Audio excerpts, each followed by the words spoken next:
नमस्कार, स्वागत है आपका न्यूज टाइम्स के इस बुलेटिन में। मैं हूं रूही और आइए सबसे पहले नजर डालते हैं आज के मुख्य समाचारों पर। हेमंत सरकार के विश्वास मत हासिल करने की खुशी में कांग्रेस, जेएमएम और आरजेडी ने मनाया जश्न। भाजपा ने सरकार के विरोधास्वरूप मनाया विश्वासघात दिवस। और भविष्य निधि आयुक्त ने मानगो स्थित कार्यालय का किया निरीक्षण। अब खबरें विस्तार से। हेमंत सोरेन सरकार के विधानसभा में विश्वास मत हासिल कर लेने की खुशी में आज कांग्रेस, जेएमएम और आरजेडी के लोगों ने शहर में जश्न मनाया।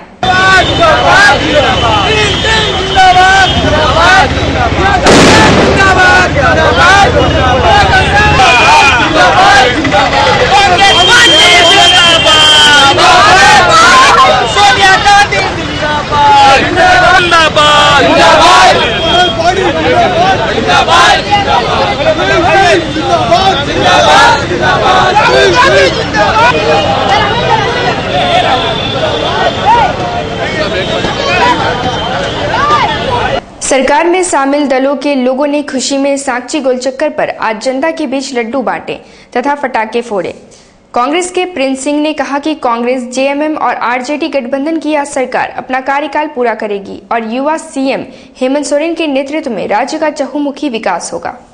जो बहुमत सिद्ध हुआ, हम लोग उस खुशी में लड्डू बांट रहे हैं। मैं ऐसा मानता हूं कि आज जो विश्वास मत झारखंड सरकार ने हासिल किया है, ये विश्वास मत ही नहीं, ये पूरे दल के विश्वास के अंतर्गत होकर के आज ऐसा संभव होने पाया है। और हमें विश्वास दिलाना चाहते हैं कि आने वाले दिन में हम लोग जिस तरह आज विश्वास मत जीते, उसी तरह हम लोग झारखंड की जनता का भी विश्वास जीतेंगे। भाजपा ने हेमंत सोरेन के नेतृत्व में नवगठित सरकार के आज विश्वास मत हासिल करने के विरोधास्वरूप साकची गोलचक्कर पर विश्वासघात दिवस मनाया। इस मौके पर काफी संख्या में भाजपा के लोग मौजूद थे। डॉक्टर दिनेशानंद गोस्वामी ने कहा कि एक बार फिर राज्य में मधुकोड़ा की तर्ज पर लूट खसोट वाली हेमंत सोरेन की सरकार बनी है। जोड़ तोड़ से बनी इस सरकार से राज्य का भला होने वाला नहीं है। ये सरकार राज्य का भला नहीं कर सकती है, दागियों की सरकार है। भारतीय जनता पार्टी इसके कुरूप चेहरे को आज पर्दाफाश करने के लिए सड़क पर उतरी है। हम जनता का आवाज बने हैं और इस सरकार से राज्य का भला नहीं होने वाला है। भविष्य निधि आयुक्त समरेंद्र कुमार ने आज मानगो स्थित भविष्य निधि कार्यालय का निरीक्षण किया। वे कार्यालय की व्यवस्था से संतुष्ट दिखे। उन्होंने कहा कि यहाँ की व्यवस्था देखने के लिहाज से वे कार्यालय का निरीक्षण करने आए थे। कमोवेश स्थिति ठीक है। भविष्य निधि के मामले में भारत सरकार द्वारा उठाए गए नए कदम के बारे में ये जानकारी देते हुए आईटी के क्षेत्र में कार्यरत युवाओं के लिए सामाजिक सुरक्षा की व्यवस्था देश में ही की गई है, जो भारत सरकार का एक अच्छा काम है। ये मेरा पहला यहाँ पे निरीक्षण हुआ और पहले निरीक्षण के तहत हमने मोटे तौर पे यहाँ पे जो सुविधाएं हैं अपने कार्यालय के स्टाफ के लिए और जो आते हैं आम जनता जो आती है उनके लिए क्या सुविधाएं हैं और उनके जो भी कार्य हैं पीएफ से संबंधित दावा तो उसका निपटारा कैसे हो रहा है, कितनी मुस्तैदी से, ये मैंने देखा मोटे तौर पर। जो भारत सरकार की बहुत अच्छी पहल है वो ये है कि हमारे देश के नवयुवक जो कार्यरत हैं विभिन्न संस्थानों में और ख़ास करके आईटी से संबंधित जो संस्थान हैं, ये विदेश जाते हैं, आजकल बहुत ज़्यादा जा रहे हैं। तो हम लोगों ने इनके लिए एक स्कीम बनाया है, उसके लिए अमेंडमेंट किया गया है जो मौजूदा स्कीम थी। और इस अमेंडमेंट के तहत ये सभी जो यहाँ से यहाँ पे कार्यरत हैं और विदेश जाएं, अगर वो छोटी अवधि के लिए जा रहे हैं 5 साल तक, तो उनकी सामाजिक सुरक्षा जो यहाँ पे चल रही थी, जो जारी थी, वो सुनिश्चित की जाएगी कि अबाध रूप से वो जारी रहे। पहले के माहौल में क्या होता था कि यहाँ भी पीएफ कटना बंद हो जाता था और दूसरे देश जहाँ ये जाते थे वहाँ की कटौती होती थी उनके सामाजिक सुरक्षा के अधिनियम के तहत। और जो भी पैसा वहाँ जमा रहता था, जब ये लौटते थे वहाँ से काम करके, तो पैसा वहीं का वहीं रह जाता था। तो ये देश के लिए भी एक नुकसान था बहुत बड़ा। और जो देश की जनता है और उनसे संबद्ध जो परिवार हैं उन लोगों के लिए यह एक आर्थिक नुकसान का मुद्दा था। तो भारत सरकार ने इसमें बहुत अच्छा कदम अपनाया है कि ये सुनिश्चित किया जा रहा है। और ऐसे तमाम देश जहां हमारे लोग जाते हैं, हम इस प्रयास में हैं कि इनके साथ हमारा एग्रीमेंट हो। मानवाधिकार के प्रति लोगों को जागरूक करने के लिए दिल्ली के जंतर मंतर से ह्यूमन राइट एसोसिएशन का निकला जत्था 11 राज्यों से गुजरता हुआ आज शहर पहुंचा। संस्था के अध्यक्ष ने बताया कि यह जत्था 100 दिनों की यात्रा पर निकला है। पश्चिम बंगाल के पुरुलिया के रास्ते आज शहर में प्रवेश किया। झारखंड में 8 दिनों तक यह जत्था अलग अलग शहरों में जाकर युवाओं को मानवाधिकार के प्रति जागरूक करने का प्रयत्न करेगा। और अब 2013 में अंतर्राष्ट्रीय स्तर का 224 दिन का यात्रा जंतर मंतर दिल्ली के इंडिया गेट से शुरू हुआ और यह 13 राज्यों से अब तक गुजर चुका है। नेपाल और भूटान दूसरे 2 देशों से गुजर चुका है और आज 2 महीने 18 दिन की सफ़र को पूरा कर बंगाल की तरफ से, पुरुलिया की तरफ से झारखंड में पहला दिन जमशेदपुर को दिया गया। और आज हम जमशेदपुर में आकर हम ये जो महसूस कर रहे हैं कि झारखंड के अंदर युवाओं में जो असंतोष है, बेरोजगारी है और उनको जो एक भय सता रहा है कि हमारा राज्य जो है स्थिर नहीं है, यहाँ की लीडर, यहाँ की नेता स्थिर नहीं है, लोग जो है कहीं भी व्यवस्था सही ढंग से नहीं चल रहा है और यहाँ पे थोड़ा सा नक्सलिज्म का और बाकी अन्य जो है समस्याएं हैं, रोड की स्थिति भी ठीक नहीं है, व्यवसायियों की स्थिति भी ठीक नहीं है। तो इन सारी चीज़ों को हम लोग देख रहे हैं, समझ रहे हैं और इन सब का रिपोर्ट बना करके होम मिनिस्ट्री को, प्राइम मिनिस्टर को, राष्ट्रपति को, उपराष्ट्रपति को और योजना आयोग को हम लोग सौंपेंगे। आपके झारखंड राज्य में हमारा 9 दिन का कार्यक्रम है, आज पहला कार्यक्रम है और इसका हमारा सीधा जो उद्देश्य है वो है मानवाधिकार की जागरूकता और नौजवानों को सशक्तिकरण करने का। सांसद निधि से परसोडी और सरजामदा क्षेत्र में करीब आधा दर्जन सड़कों के निर्माण की मंजूरी मिल गई है। यह जानकारी सांसद प्रतिनिधि शशि भूषण ने आज पत्रकारों को दी।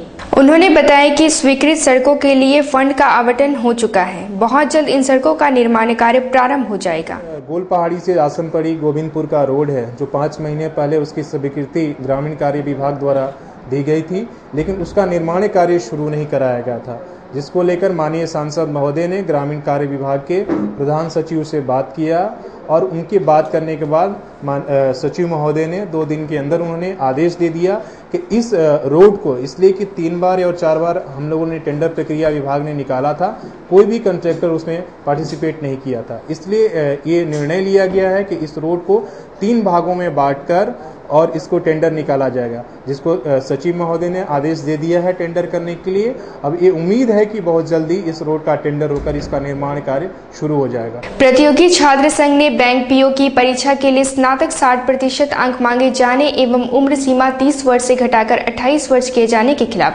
आज रैली निकाल राष्ट्रपति के नाम डीसी को एक ज्ञापन सौंपा। रैली में दर्जनों की संख्या में छात्र छात्राएं शामिल थे। शैलेश नामक एक प्रतियोगी छात्र ने कहा कि बैंक पीओ की परीक्षा के लिए जो पूर्व में मापदंड था उसे बहाल करते हुए आईबीपीएस में व्याप्त खामियों को दूर करने के लिए केंद्र सरकार को पहल करनी चाहिए।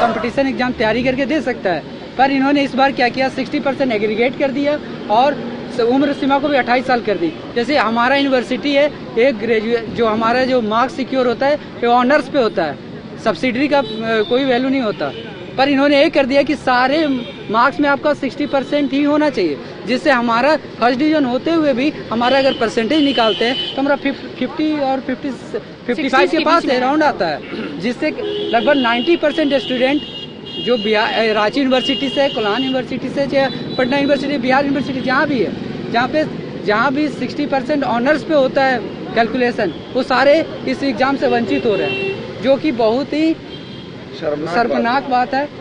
आज तक IAS IPS किसी भी एग्जाम में देख लीजिए, आप पास मार्क्स है ग्रेजुएशन में, आप आके एग्जाम दे सकते हैं आप। BPS पहली बार है इस बार लाकर इन्होंने सारे लगभग 90% स्टूडेंट को बेरोजगार करने की उनके द्वारा ये साजिश रची गई। मानको अलकतरा फैक्ट्री में कार्यरत दीपाकर सिंह नामक मजदूर की बीमारी से हुई मौत को लेकर आक्रोशित परिजनों और फैक्ट्री के मजदूरों ने पोस्टमार्टम हाउस में आश्रितों के लिए मुआवजा और भरण पोषण की मांग उठा दी। इस दौरान विभिन्न राजनीतिक दलों के लोगों के अलावा फैक्ट्री के प्रतिनिधि मौजूद थे। फैक्ट्री प्रबंधन ने मृतक के आश्रितों को 1 लाख रुपए मुआवजा और परिजनों के भरण पोषण का भरोसा दिया। शव के दाह संस्कार के लिए परिजनों को 10,000 की राशि दी। नेचुरल डेथ का मामला है, बाहर में इलाज नहीं हुआ इसलिए मर गया। नेचुरल डेथ है, मर गया हुआ था। अच्छा, फिर क्या डिमांड है लोगों का? पैसा कितने का डिमांड कर रहा? 2 लाख अभी।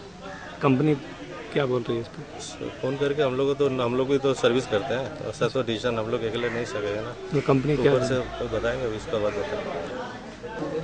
आपका क्या नाम है?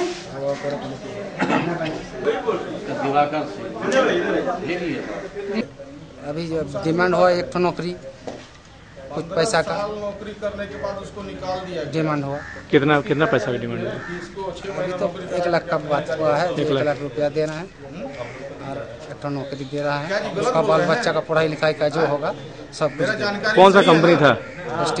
बिहार के मिड डे मील की घटना को लेकर आजसू के लोगों ने डीसी को एक ज्ञापन सौंपा। यहाँ के स्कूलों में दिए जाने वाले मध्याह्न भोजन की फूड इंस्पेक्टर द्वारा जांच करने की मांग की। आजसू के मुकेश ने कहा कि जिला प्रशासन को बिहार की घटना से सबक लेते हुए यहाँ के मध्याह्न भोजन की समय समय पर जांच करने की व्यवस्था करानी चाहिए, ताकि बिहार घटना की पुनरावृत्ति न हो सके। हम लोग मिड डे मामला को लेकर आज उपायुक्त महोदय से ज्ञापन सौंपे हैं। जो बिहार में चंपरा जिला स्थित में जो 22 बच्चों का मौत हो गया, काफ़ी दुख है हम लोगों को, और ऐसा घटना हमारे पूर्वी सिंहभूम जिला में नहीं घटे, इसी को लेकर हम लोग एक ज्ञापन सौंपे हैं और फूड इंस्पेक्टर को नियुक्त किया जाए, इस मांग को लेकर हम लोग आज उपायुक्त महोदय को ज्ञापन सौंपे। रेड क्रॉस भवन में प्राकृतिक आपदा से निपटने संबंधित 1 माह से चल रहा प्रशिक्षण कार्यक्रम आज प्रशिक्षार्थियों को सम्मानित करने के साथ ही संपन्न हो गया। प्रशिक्षण कार्यक्रम में देश के विभिन्न हिस्सों से करीब 30 युवक भाग लिए। डीसी अमिताभ कौशल ने प्रशिक्षार्थियों को प्रमाण पत्र देने के साथ साथ शॉल से सम्मानित किया। इस मौके पर सुरेखा नेरुकर, एसडीओ सुबोध कुमार और बेली बोधनवाला मुख्य रूप से मौजूद थे। इस दौरान रक्तदान शिविर आयोजित करने वाली संस्थाओं को भी सम्मानित किया गया।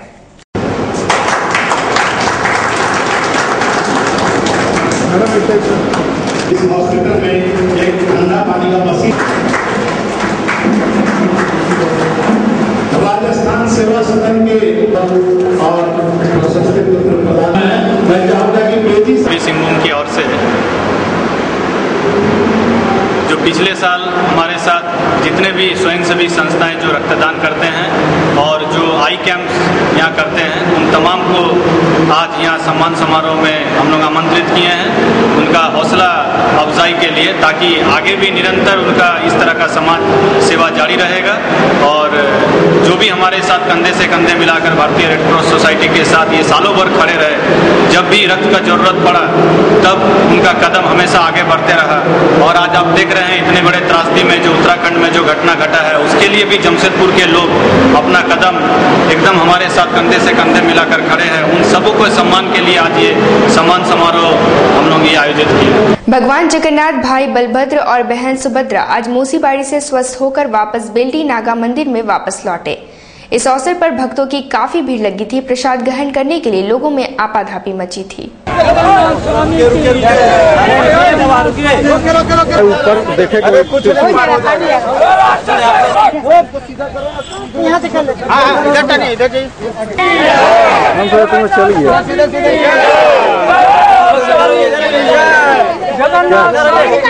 भालूबासा मस्जिद में आज दोपहर नमाज पढ़कर निकल रहे जफर नामक युवक को कुछ लोगों ने मारपीट कर घायल कर दिया। उसका इलाज एमजीएम अस्पताल में चल रहा है। जख्मी युवक ने घटना के बारे में जानकारी दी। युवक सर मस्जिद में रविवार के दिन 2 गुटों में मतभेद था। बीच बचाव का काम किए। बीच बचाव का काम करने के बाद हम साइड में खड़े हुए थे। उसी में एक शख्स, इसका नाम है मोहम्मद खादी, पिता का नाम है मोहम्मद मोइनुद्दीन, उससे मेरा बहसा बहसी हुआ किसी बात को लेकर के, धक्का मुक्की हुआ। लोग इतना ज़्यादा था कि मेरे को पता नहीं चला, लेकिन मारने के बाद देखा ईंटा का टुकड़ा वो लोग साइड में फेंका।